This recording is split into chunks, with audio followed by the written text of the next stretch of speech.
Où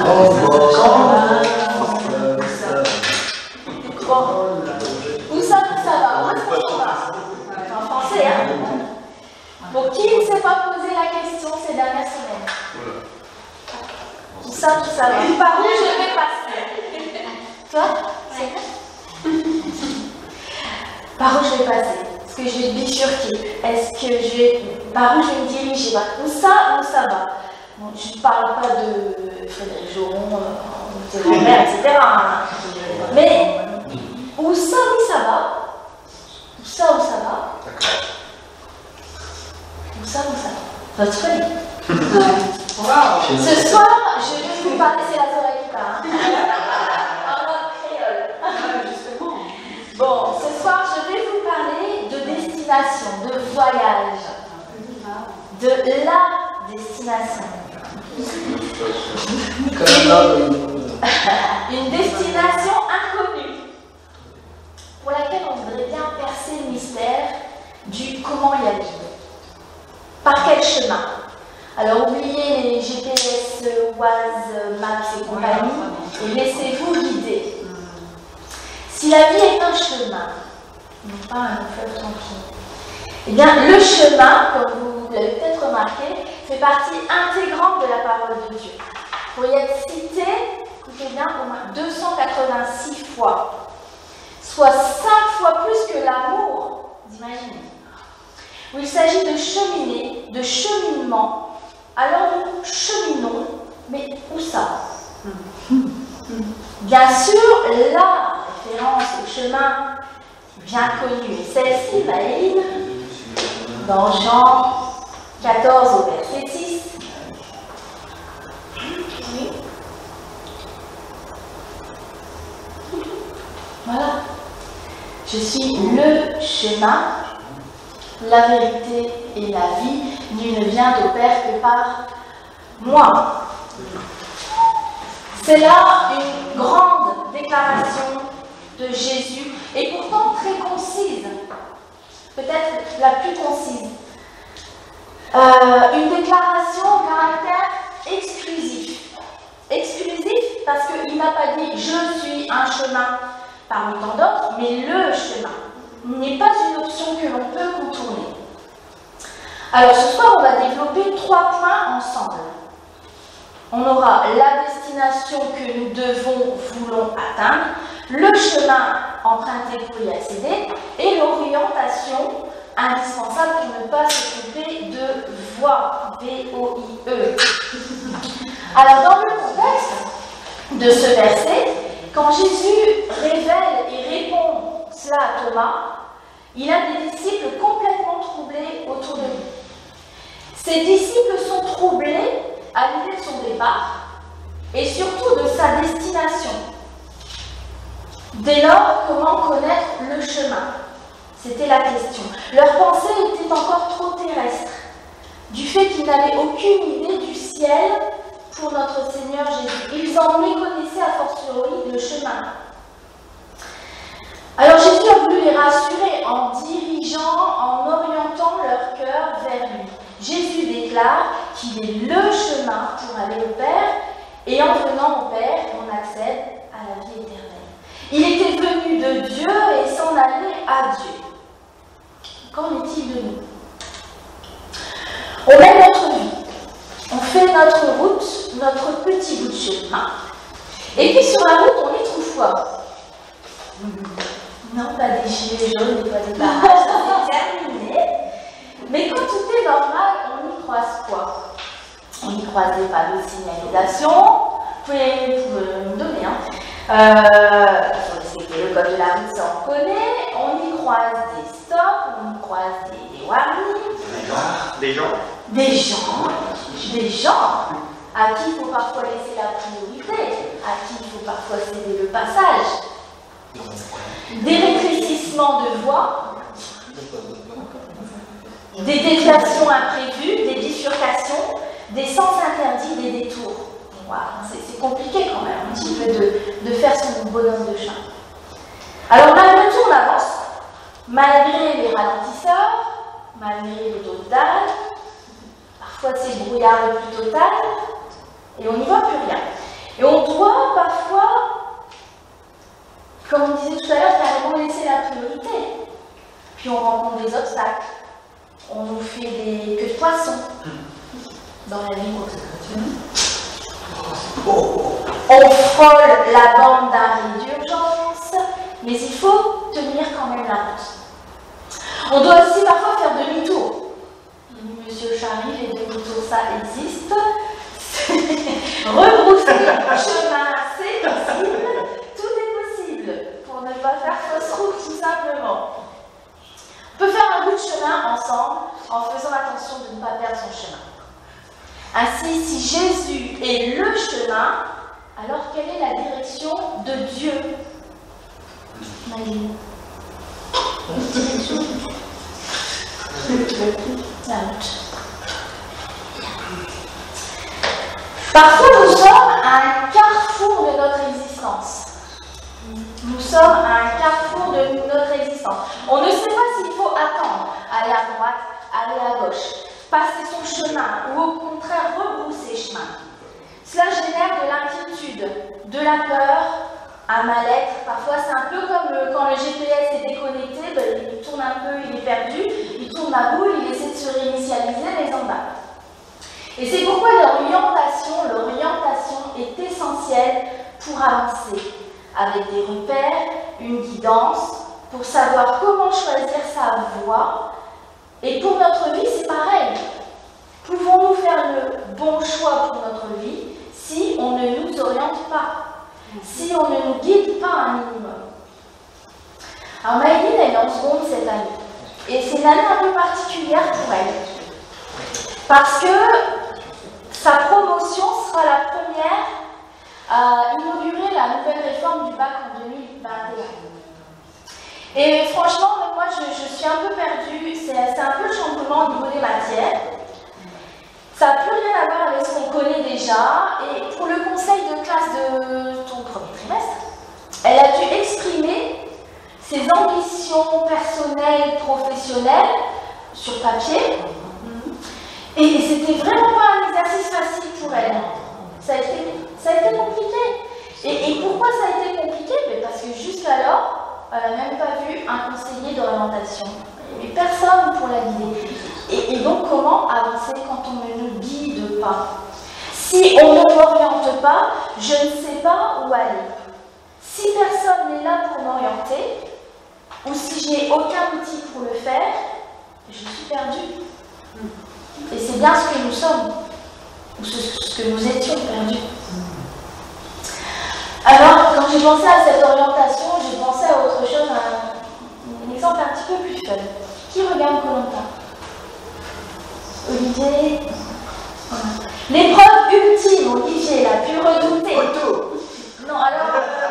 Juste avant. L'épreuve la plus redoutée. Mais Chantal, si tu regardes Koh-Lanta?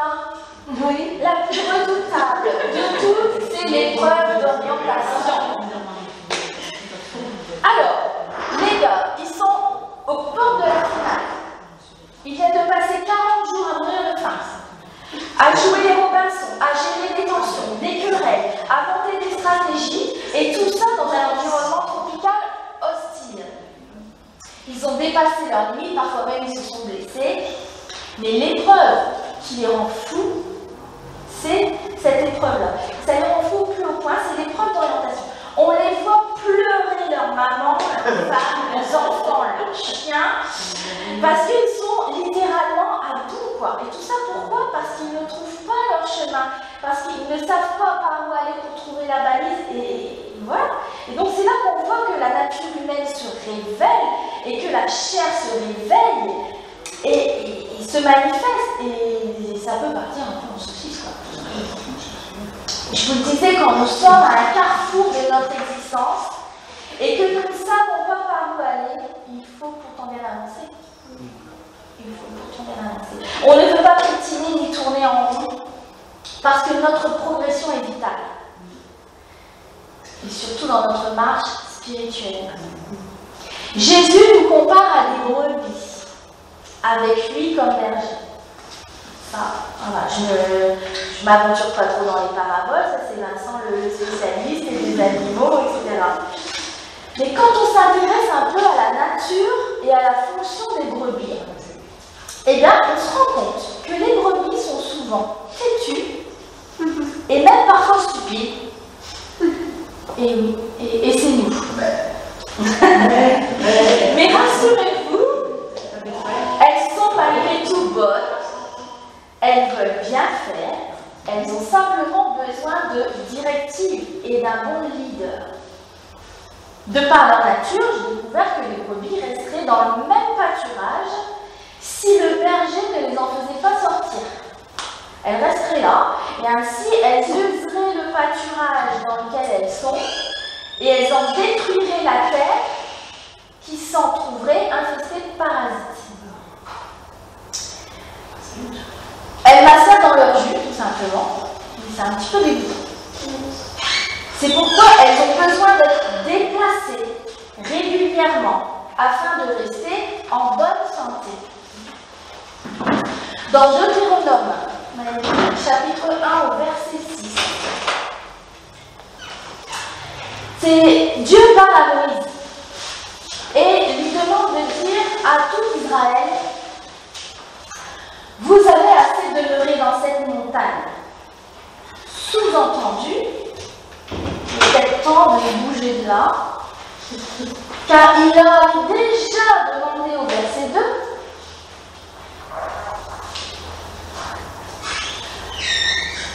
voilà, il a demandé, donc il a enjourné depuis Horeb par le chemin de la montagne de Cyr jusqu'à Kades Barnea. Il leur demande: pourquoi avez-vous mis 40 ans pour accomplir un trajet de 11 jours? Je ne parle pas pour notre vie, bien sûr, de papillonner d'église en église, ou de conjoint en conjoint, ou d'être instable dans son boulot, mais de se bouger, de se mobiliser. Autrement dit, si on ne veut pas stagner, si on veut avancer, alors il faut grandir. Grandir spirituellement. Bien sûr, il y a tout un cheminement qui nous attend. Car si on ne grandit pas, alors, point zéro, on est stagnant. Et si nous ne voulons pas nous bouger et changer, alors cela va mettre beaucoup de temps d'effectuer votre voyage avec Jésus dans le désert jusqu'à la terre promise, vers la destination. Ne laissez pas la peur du changement vous arrêter. Si vous priez pour du changement, ne soyez pas affolés ensuite du changement que Dieu opère en vous. Car une fois qu'on a reçu Jésus-Christ comme sauveur, la suite du voyage parle de croissance, de progrès, de changement.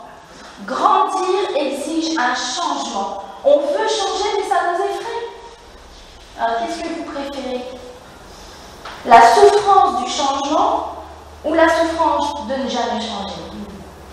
Si on veut jouir de la vie, il nous faut sortir, changer, grandir. Sortons de notre zone de confort, de notre zone de sécurité. Le psaume 23 au verset 3 nous rappelle: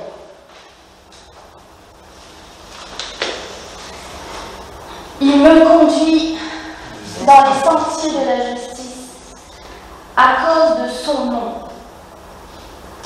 Ça veut dire que si je ne me trouve pas au bon endroit, si je ne me dirige pas vers le bon endroit, alors je ne peux pas glorifier son nom. Jésus m'oriente et me conduit sur le bon chemin pour moi, pour ma vie, afin que je puisse lui donner gloire. Alors, où est-ce que Dieu me veut? Où est-ce que Dieu vous veut? Parfois, on a des vies assez misérables parce qu'on suit des gens au lieu de suivre Dieu. Ne cherchez pas à plaire aux hommes, ne vous accrochez pas à certaines relations. Le sentier de la justice, c'est être au bon endroit et au bon moment, et toujours avec la bonne attitude. Alors, il n'y a qu'à voir les barrages. C'est un petit peu loin maintenant, merci Seigneur. Tout n'était pas barré tout le temps. Partout, tout le temps. Partout au même endroit. D'accord? Il suffisait d'être au bon endroit au bon moment et avec la bonne attitude. Et là, vous avez la voie ouverte, vous passez, vous avancez et vous allez à destination. Ça a revu des souvenirs. Mais voilà, ça c'est un fait, tu n'étais pas barré tout le temps au même endroit, et il suffisait d'être au bon endroit, au bon moment, et avec la bonne attitude, voilà. Et on passe, on finit par passer. Il s'agit donc d'avoir la bonne attitude. La bonne attitude parce que la racine grecque, et ça vous manquait, je vais laisser sur la racine grecque, écoutez bien, la racine grecque du mot chemin nous le révèle bien, c'est odos. Et odos signifie la manière de se conduire, de penser et de décider. C'est avoir la bonne attitude, avoir la bonne conduite. C'est ça le chemin. Le chemin, c'est ça. Alors, que sont les sentiers de la justice dans lesquels il nous conduit? Je fais une petite aparté, mais importante pour mieux comprendre. Comprenez bien qu'on ne peut pas être juste à moins d'avoir été fait juste. Jésus a pris nos péchés et il nous a donné sa justice. C'est un bon deal. Voilà. Il nous prend ce qu'il y a de mauvais en nous et il nous donne le meilleur. C'est gagnant-gagnant. Et c'est à la nouvelle naissance que nous sommes justifiés.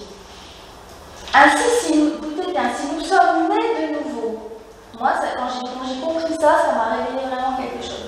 Si nous sommes nés de nouveau, alors ensuite, il est temps de grandir de nouveau, n'est-ce pas? C'est aussi évident qu'on ne confierait pas une voiture à un enfant de 5 ans.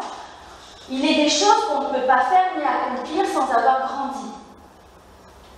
Grandir de nouveau après être né de nouveau. Dans Matthieu 7 au verset 13, Jésus nous rappelle qu'il est facile d'entrer sur le large chemin d'une mauvaise vie. Entrer par la porte étroite, car large est la porte, spacieux le chemin qui mène à la perdition. Et il y en a beaucoup qui entrent par là. Beaucoup prennent ce chemin qui mène à la perdition, qui fait que, oui, nous allons à l'église le samedi ou le dimanche, mais nous menons la vie qui nous chante le reste de la semaine. Si vous voulez vivre une vraie vie spirituelle que Dieu veut que nous ayons, alors nous allons devoir vivre dans un chemin étroit, où il ne restera pas beaucoup de place pour notre chair. Voyons verset 14. Voilà, mais étroite est la porte, resserré le chemin qui mène à la vie, et il y en a peu qui les trouvent. Car souvent, on veut faire les choses à notre façon. Mais la bonne façon est celle de Dieu. Amen. Et au début, elle n'est pas vraiment confortable. C'est un peu comme une nouvelle chaussure un peu serrée. Ça fait mal à notre chair. Et c'est vrai que une fois que l'on se sent juste au-dedans, alors on peut être conduit dans le bon comportement.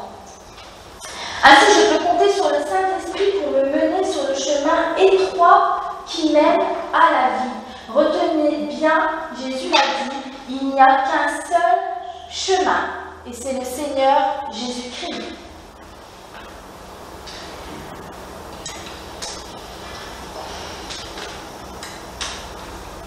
Voilà.